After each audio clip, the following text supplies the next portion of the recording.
Hello and welcome to PFF Fantasy Football Podcast, USFL edition. I'm your host, Ian Hartitz, and folks, we have made it all the way to week 8. Just 5 more weeks remaining of this beautiful league. Let's break down everything that happened in week 7. Going to start off with the New Jersey Generals taking down Tampa Bay Bandits 20-13.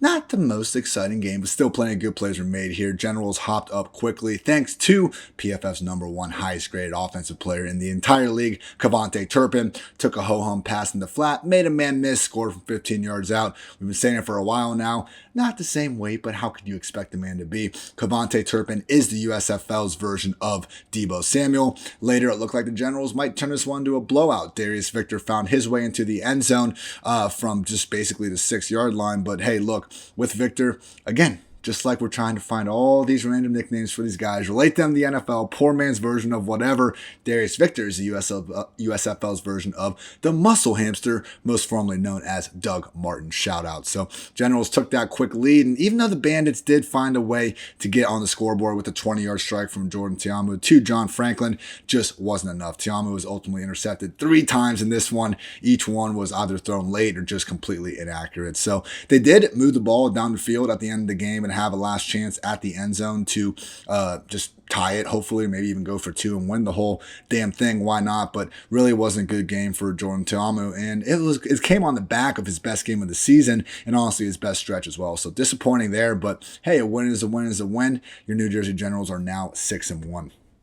Offensive player of the game goes to Generals running back Darius Victor, 81.7 PFF rushing grade, second highest on the week, 72 yards and a touchdown. 56 of those yards came after contact, and he managed to force a week high 6 missed tackles on rush attempts. So Trey Williams still involved in New Jersey, but man, Darius Victor, this dude is tough to bring down. Defensive player of the game, general safety, Dravon Askew-Henry, PFF's highest graded defender of the week at 90.1, intercepted Ta'amu twice in the same freaking quarter, went ahead and knocked away the potential game winner at the end as well. So great game from Askew. Quickly now looking at some of the fantasy football workload notes, which you can find as always for free on pff.com as soon as I get this done every week. It's been Tuesday the last 2 weeks, had some Memorial Day plans, was out there touching some grass, so apologies for being a day late here, but usually on Monday you can find all this. So with that said, with the Generals, Luis Perez took each and every snap with Andre Johnson, still sidelined with that knee injury. Trey Williams and Darius Victor were splitting things up. Victor gets the goal line work. Williams continuing to get most of the pass game work, as we can see from the 50% to 31% route disparity. At wide receiver, this was a little bit interesting because we had Jamon Moore coming back from a hamstring injury, but Darius Shepard missing time with a hamstring injury. So Alonzo Moore, 96% route rate. He continues to be the number 1 in terms of just participation, but Jamon Moore was out there for 85% snaps and routes alike. So to see him come back from that injury and be playing just a full-time role immediately was awesome to see. Was one of our players of the week, hoping this would happen. Unfortunately, we weren't able to get the big-time box score jump, but that's what happens when one freaking quarterback in this entire week throws for multiple touchdowns. And also KaVontae Turpin, who doesn't have the same sort of gaudy, route rate as these other guys, but they force him the ball, and we can see that by those 4 carries and 4 targets in this one. With the tight ends, Woody Brandon and Braden Bowman, both running just 50% of the offensive routes. If you have 2 tight ends in real life, probably have 0 in fantasy football land. With the Tampa Bay Bandits, Jordan Ta'amu continues to take 100% of the snaps. After this performance, you wonder if, Brady White or whoever the hell their backup is, pretty sure it's Brady, but we'll get a couple more chances down the road. But man, just not a good performance from Ta'amu. Juwan Washington continued to work ahead of BJ Emmons, as has been the case for the last few weeks, but it continues to kind of shrink after we saw Washington play every single snap in that one game that Emmons missed due to injury. So in this one, it was Washington 62%, Emmons 41%, but ultimately Washington 12 combined carries and targets versus 9 for Emmons. This is a pretty evenly split 2-back committee, and I wouldn't really expect Washington to continue to hold this sort of lead that we kind of see shrinking already. At wide receiver, Tampa continues to use 6 of these guys. It's just a weekly difficulty trying to figure out who's going to be the recipient of all the big plays. This week, it was mostly John Franklin, though. 6 targets, caught the touchdown, 117 air yards. I think that was actually his only catch. But once again, guys, he got the Wildcat snap. John Franklin is that guy that we're going to continue to roll with out of this group as long as he continues to be one of the top 2 guys and also have those opportunities to pick up rushing production. Also saw Dillon play 79% of the routes. But the next highest guy was Vinny Papali. Shout out Invincible, that dude's kid, actually. Vinny Papali, 58% routes. Had a good game, made several really nice catches out there, but man, it's just tough to get behind that when you're not even out there for 60% of your quarterback's dropbacks. And then Cheyenne O'Grady, their tight end who had a monster week 1, he's consistently looked like one of their best pass catchers on the squad. He's now losing plenty of snaps to DeQuan Hampton. So really, again, John Franklin, as far as his receiver goes, really the only guy we can somewhat trust in fantasy land at this point. So great job, Generals. Again, wasn't the prettiest game. Offenses combined for just 563 total yards, but New Jersey is going to the playoffs, and when Kevontae Turpin and Darius Victor are doing their things, they're going to be tough to knock off, so good for them. Next game, we had New Orleans Breakers take down the Michigan Panthers 31-27 in the first overtime classic in modern USFL history, I should say. So great job by the Breakers in this one, pulling out the victory. We did see Zack Smith come in for Kyle Sloter on the 3rd series again. This is what happened last week, but this time it seemed a little more due to performance potentially. Sloter was out there, not doing fantastic early. He did have 2 more turnover-worthy plays in this one. With that said, though, last week we saw him get taken out in the 3rd series. That time seemed more due to injury. Zack Smith, though, came in, threw a wide-open touchdown to Sal Cannella, who is basically a wide receiver playing tight end at this point. There was a blown coverage on this play, so wasn't overly impressed with Zack Smith. He did come back out for the 4th drive and play a little bit, and then Sloter took back over and played the rest of the game. So it's enough to be somewhat annoyed and curious about Sloter's upside. I really think that this Breakers offense would be better off as long as Sloter's healthy enough to feature him for a full allotment of snaps. But if they're not going to do it, we need to adjust accordingly in Fantasyland. Sloter did drive them down the field for his 2nd touchdown of the game right before halftime. 5-yard dime to Jonathan Adams. Again, my pick for best wide receiver in the USFL. Probably the best player. Great job by Adams going up and getting that ball. Box score wasn't overly impressive. The broadcast did mention that, there was a drop on there as well. But hey, he came back and had an awesome catch on a brutal underthrow later in the game where he had to, again, battle his way through a couple defenders. So Jonathan Adams looks the part. Wasn't able to get a reverse right.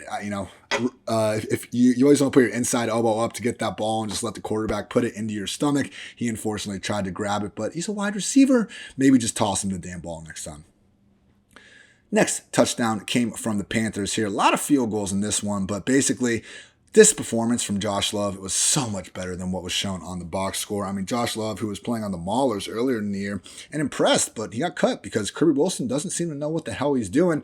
Comes in for the Panthers, plays every single snap for them with Paxton Lynch on the active list, but not playing still due to that ankle injury. And man, just one big time throw after another from Love in this one. Unfortunately, he didn't get a bunch of help from his friends. So this one, Josh Love got them down to the goal line and then 1-yard touchdown from Stevie Scott. But we also saw Reggie Corbin, my pick for just the player of the week we needed the roster, before finding out that freaking Stevie Scott ended up being activated off the inactive list and vulturing a touchdown from Corbin. So would not be the last time this game that Corbin got them down the field and ultimately was vultured by one of his teammates. So it's just confusing to see Corbin at this point, I think, look like the single best running back in the USFL, continue to be limited by this 3-back committee. I mean, come on, guys, you're 1-6. Just give the ball to your best player as much as possible. I'm not so sure why this needs to be this difficult. It's not just these 1-yard touchdown runs. I mean, we'll talk about the carry disparity later, but to have a guy averaging like 8 yards per carry and only giving him the ball 13 times, not that often. We're begging for more rush attempts over here, but man, when you got Reggie Corbin doing his thing, I don't know how you can't. Breakers retook the lead to go up 24-20 when Jordan Ellis ripped off some big runs, and then Anthony Jones caught a 33-yard screen, took it to the house. Awesome downfield blocking on that. Corbin got vultured again later. once again making a sick run to get down inside the goal line. This time it was Cam Scarlett who found the end zone from just a single yard out. Again, Corbin, my pick for USFL's best running back. In overtime, first snap for the Panthers went over Josh Love's head. Then he tried to make a pass in the zone coverage. It didn't work out. Meanwhile, the Breakers, easy completion to Anthony Jones in the flat. And then Kyle Sloter, walk-off scramble for 6. So very entertaining game. I mean, there were a good 4 lead changes in the fourth quarter alone. It was fun to see these guys put on a great performance. And again, Josh Love, I know the counting numbers weren't great, but what we saw out there from him, in my opinion, was one of the better quarterback performances, single game of the season. And for that reason, I got to give the offensive players of the game to Panthers quarterback Josh Love, Panthers running back Reggie Corbin, and Breakers quarterback Kyle Sloter. Again, like Sloter, he completed 15 of 24 passes, 182 yards, and 2 scores. Only quarterback of the week that actually threw for multiple touchdowns. So it's one of those things where it's like he was second among all USFL quarterbacks in yards per attempt, second in QB rating on the week. I just think with Sloter at this point, it's tough to really be too critical of him. I can count the interceptions, guys. I understand it's not like he's been completely lights out, but relative to these other quarterbacks, let's go ahead and stick with Kyle Sloter, guys, please.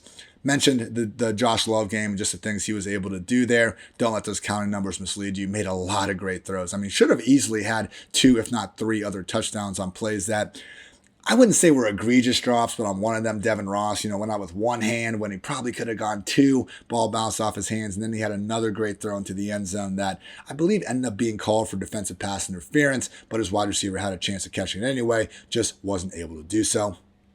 Mentioned Reggie Corbin, just 13 carries to rack up 108 yards, 5 forced missed tackles, and 51 yards after contact on the day. So, yeah, if he didn't get vultured, would have looked a lot better on the fantasy sheet. Defensive players of the game, Panthers defensive tackle Jaquan Bailey, 89.8 PFF defensive grade, 90.1 pass rush, notched a sack, 3 pressures, and batted down 2 passes for the effort. Also, Breakers cornerback Isaiah Brown, 89.4 PFF grade, allowed just 1 of his 6 targets in the coverage to be caught for a measly 9 scoreless yards. With the Breakers, I mentioned Kyle Sloter, 73% of the snaps, Zack Smith, 27. So, yeah, it's enough of a worry where with Kyle Sloter going up against some of these other quarterbacks in fantasy, I would give the tiebreaker to those other guys as long as Zack Smith continues to be even this involved. Jordan Ellis retook the lead from Anthony Jones in his backfield. Jones was over 100 yards last week. With that said, Jones 11 carries and 2 targets. Ellis had 7 carries and 3 targets. So one of these situations where expect the snaps to go either way and the touches are going to be pretty even for either guy.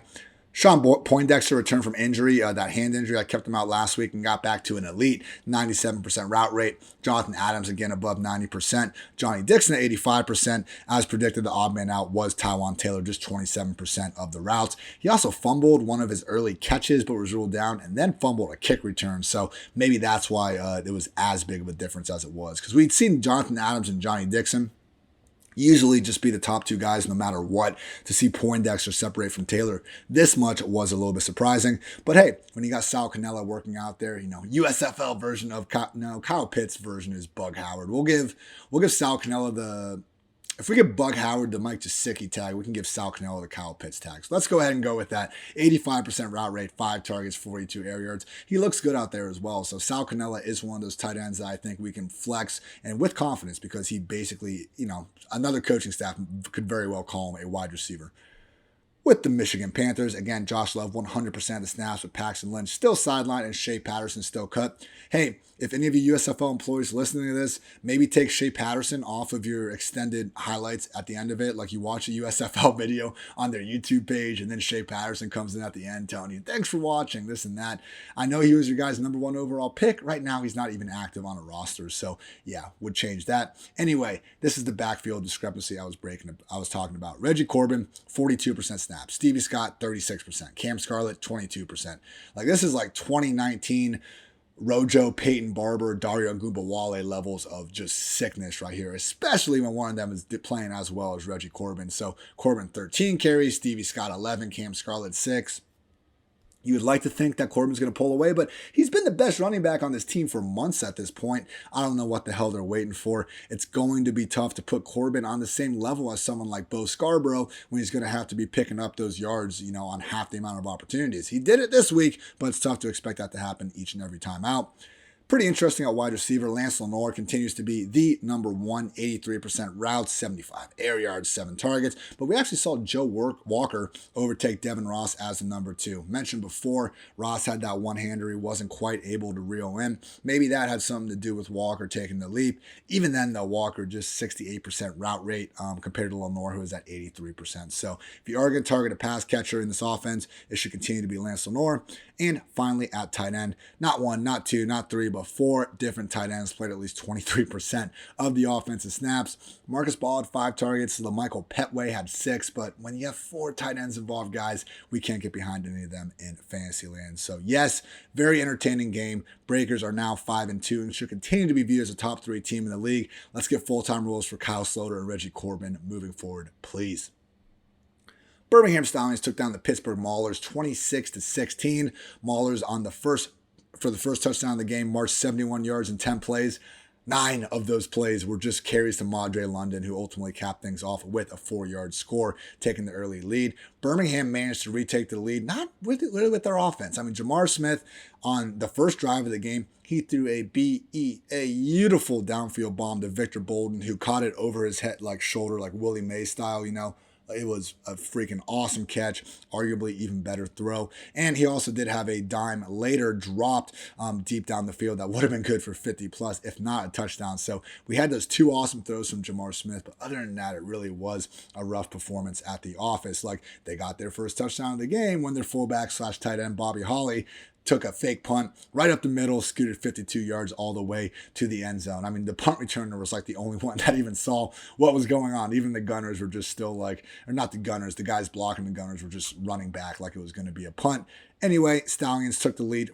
They had the lead here. They ended up closing things out with a short touchdown from CJ Maribel. They love running that power T formation. There's 2 tight ends. They have a fullback lineup behind the quarterback, and then there's 2 running backs that, all with their hand in the dirt, line up next to the fullback, forming kind of that T formation. So it worked for him a few times. Bo Scarborough really helped get them down the field often in this one, and then mentioned how Jeffrey Thomas was that guy who dropped that 50-yard catch, if not a long touchdown from Jamar Smith, but they scored the same drive anyway, so no harm, no foul, and a victory for the still undefeated Birmingham Stallions.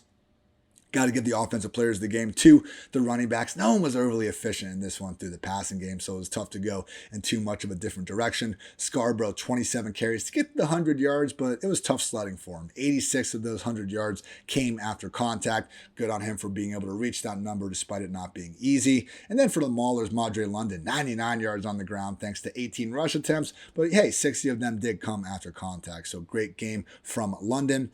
Defensive player of the game, going to go with Stallions defensive tackle Willie Yarberry, one of just 2 defenders to rack up multiple sacks in week 7. He totaled 3 pressures, continued to make life difficult for the opposing quarterbacks as one of the key cogs in the Stallions league best pass rush. In terms of fantasy workload notes, oh man, this stuff is wild here. So Jamar Smith continues to play 100%. Okay, I shouldn't say continue. He played 100% of the snaps here, but you'll notice that Alex Magoo did play 25% of the snaps. That's because they're trying to use Alex Magoo as a wide receiver now, which is cute and it's fine, but come on, guys. Not when you have these other already good receivers. Like, why is Alex Magoo running a route rate even somewhat close to Victor freaking Bolden? Like, that is a crime. Of course, when Magoo does get a catchable pass, Jamar Smith hits him right in the freaking hands. It bounces off Magoo's hands and then is intercepted. So maybe a conspiracy by Magoo to try to get it past his way, intercepted to look bad in Jamar. All jokes aside, yeah, no, we are not going to be rostering Alex Magoo in any way, shape, or form moving forward. At least Jamar Smith seems to have finally separated himself as the full-time QB1. In the backfield, the Bo Scarborough show. CJ Maribel was banged up. I think they were only kind of using him in that power T formation, so I'm not so sure Scarborough is going to consistently hold this big of a lead in terms of the usage, but maybe it's been trending this way, and to Scarborough's credit, he has been playing well. So 86% snaps for Scarborough, highest mark of the week, 27 carries, and even got a target in there. So Bo Scarborough, in terms of raw touches, I think should be projected as the number 1 running back in the USFL. Moving forward, at wide receiver, Osiris Mitchell, 96% routes. Michael Darius, 93% routes. Jeff Thomas, 29%. And Victor Bolden, just 32%. I I don't hope anyone's injured, but like the fact that Bolden wasn't able to get more chances after, again, having just a remarkable catch on like the first drive of the game, awfully confusing. Mitchell continues to do good things though. If you really wanted to lean on anyone here moving forward, I do think it should be Osiris Mitchell. And then we have 3 tight ends being used here, unfortunately rendering Kerry Angeline as a non-viable fantasy asset. Over with the Pittsburgh Maulers, just the latest display in excellent coaching from Kirby Wilson. Vadley is out there, not making a ton happen, but to be fair, we've seen Vadley really have all of his good performances, all the touchdown drives coming in the fourth quarter of these games. So why not bench him for Roland Rivers, who has been on the team for basically a week right in crunch time. Wasn't able to hear the exact reasoning why on the sideline, but from gathering on Twitter, it seemed to be that Kirby Wilson benched Vadley because of body language issues. Like, man, when your team's 1-6, I just think it's really hard to get by with that like rah-rah, body issue. Having these like emotional reasons for making your coaching decisions. Look, I'm not a coach, and Kirby Wilson's been doing it far longer than me. My point is, when your team is this bad, when before the season even starts, you're making all the wrong news for basically cutting your running back because he wasn't, he wanted pizza. That wasn't the freaking story going on there.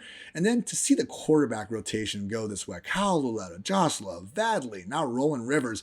How could any of these quarterbacks have confidence at this point when just, I don't know, having a bad play and just not being thrilled about it, that's going to get you benched right away? I know the quarterback needs to be the leader on the field and all that, and there's more that goes into it and everything, but it'd be a lot easier to take Kirby Wilson's side if this was the first time this happened, not the freaking fourth. So I don't know, man. Like, what do you expect when you're putting a quarterback out there that barely knows the playbook? And he hasn't had a chance to play until there's 4 minutes left in the game. Roland Rivers, no, I don't think he's terrible or anything. He had some really good success at, I believe, Stony Creek when he was in college. But at this point, expecting anything out of this passing game is going to be difficult when, oh, look, Trey Walker is inactive, who's been one of their best offensive players all season long. And I'm not even sure if it was because of an injury, because of the Twitter feed. And oh, hey, Bailey Gaither, 35% route rate. Why not play Isaiah Henney, Delvin Hardaway, and Jalen McCleskey over him? Like, Bailey Gaither and Trey Walker have been the only sources of offense for this team all season long. And to see Walker rendered, I guess, a healthy scratch potentially. I'm not sure if he's even hurt. And then Gaither being dropped down to wide receiver 4. I just really don't get it. And the running back room, Madre London, Garrett Groshek, continuing to split things, but we got fullback Mikey Daniel, who did hurdle a guy. That was dope. Stealing just enough away to kind of hurt both those guys' value as well. So, in one word, I guess in 3 words to describe the Pittsburgh Maulers offense, I would just use, I hate it. That's going to wrap it up. Again, Stallions hardly dominated in this one, just 318 total yards of offense. But when the Maulers only get 199, ended up not being that close anyway. But yeah, I can't overstate how bad this Maulers team is. And that's, I guess, more reason why Kirby Wilson shouldn't be getting the benefit of the doubt here. Because we've seen with several other teams at a 1-6 record, doesn't mean you have to be getting killed in every single game like this. The Houston Gamblers are 1-6. They only boast a minus 21 point differential. The Michigan Panthers, Jeff Fisher, 1-6. They're only at minus 13 points this year. The Maulers, minus 72 points on the season. They're the USFL's worst team, as the Stallions are the best. Last one here, everyone. The Philadelphia Stars took down the Houston Gamblers 35-24. Scoring got going in a hurry. Case Cookis got drilled, intercepted by Gamblers linebacker Donald Payne. Absolutely sick play. Like, for Payne to make this diving catch, get up, find his way into the end zone. Former safety converted to linebacker. I mean, if that's not the sort of play you want to see your linebackers being able to make, I'm not sure what is. Stars did come back and quickly retook the lead on a 4-yard touchdown run by Matt Colburn. But this was really Darnell Holland who made this happen. Their week 1 starting running back. We've seen Colburn take over recently, but 36-yard run by Holland to get them inside the 10-yard line. He looked healthier on Sunday than he has in weeks. Gamblers retook the lead. This was a nice back and forth affair. Clayton Thorson got them close, but unfortunately injured his elbow and wasn't able to return. This brought in Kenji Baher, who was able to find a wide open Brandon Barnes from 6 yards out for the touchdown. Houston then stretched their lead, 7-play, 70-yard drive. Baher had a nice 45-yard connection to Tio Redding on a free play. Got the offsides, tossed it up. Great catch by Tio Redding on this one. I mean, this dude makes at least one great catch every single week. It seems like basically contested, was able to however the hell you say that. He was able to move his body in a way to kind of wall off the defender, make the nice catch on the sideline. Mark Thompson finished the drive with a 9-yard score after getting to the outside. Stars, though, scored the final 2 touchdowns of the game. First on a 39-yard touchdown from Cookus to Jordan Sewell. It was a good job by Cookus getting out of the pocket, basically lobbed it up on the run. Pretty underthrown, though, and the defender fell down. So credit to Sewell for making the adjustment and high-pointing that pass, but I do wonder if the defender didn't just straight up fall down, if that wouldn't have been an interception, because, again, wasn't the prettiest throw in the world. And then, finally, they retook the lead for good on a 10-play, 61-yard drive, capped off by a 3-yard touchdown run by Holland. Biggest play of the drive was a 29-yard scramble by Cookus to set up the Stars inside the Gamblers' 20-yard line. Gotta get the player of the game, too. Jordan Sewell caught all 7 of his targets for 72 yards in that aforementioned crucial fourth quarter touchdown. Defensive players of the game, Gamblers linebacker Donald Payne had that awesome pick 6. Also added another interception later in the game. Gamblers defensive end Chris Odom, week high 8 pressures and 1 on a 22% clip on his pass rush snaps. Love to see that. And Stars defensive end Adam Rodriguez, one of just 2 defenders on the week with 2 sacks, had an elite 22.2% win rate in terms of pressure.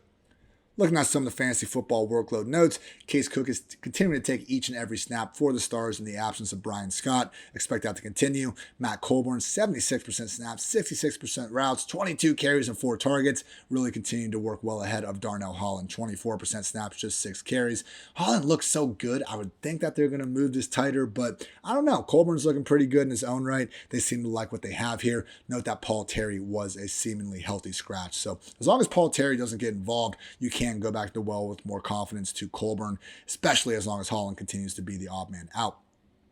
At wide receiver, Devin Gray, 97% routes. Jordan Sewell, 94% routes. Maurice Alexander, 94%. And Bug Howard, 84%.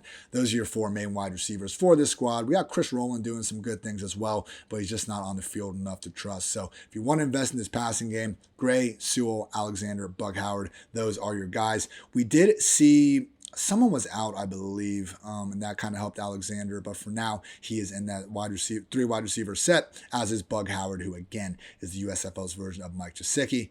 Over with the Houston Gamblers, again, mentioned Clayton Thorson suffering that elbow injury, leading to Kenji Bahar coming in. Kenji didn't even run the ball, which was bad to see because that looks like one of his strengths. He made some okay throws early on. I mentioned the deep ball to T.O. Redding, wide open touchdown to Barnes, but man, end of this game wasn't pretty. I believe in 3 drives at the end, like he got picked, he fumbled, and then he took a safety on the last play of the game. So just 3 straight turnovers to end the game. Not exactly what you wanted to see there. Most concerning part here, Mark Thompson, 59% snaps, 13 carries and 1 target. I mean, this was a game the Gamblers were ahead of in a lot. And to see both Dalen Dawkins and Devwall Whaley find a way to combine for 41% of the running back snaps, not ideal for Thompson. We can live with 2 running back committees. It gets complicated when there's 3 or more. And that's really what we saw here for the first time. Dawkins and Whaley had rotated out a couple times, but it was always just one of them being the backup for Thompson. This was far more of a committee. Still getting 13 carries, but again, it's going to be tough to really rationalize putting Thompson ahead of someone like Bo Scarborough when we could be looking at a legit 10 plus carry difference per week.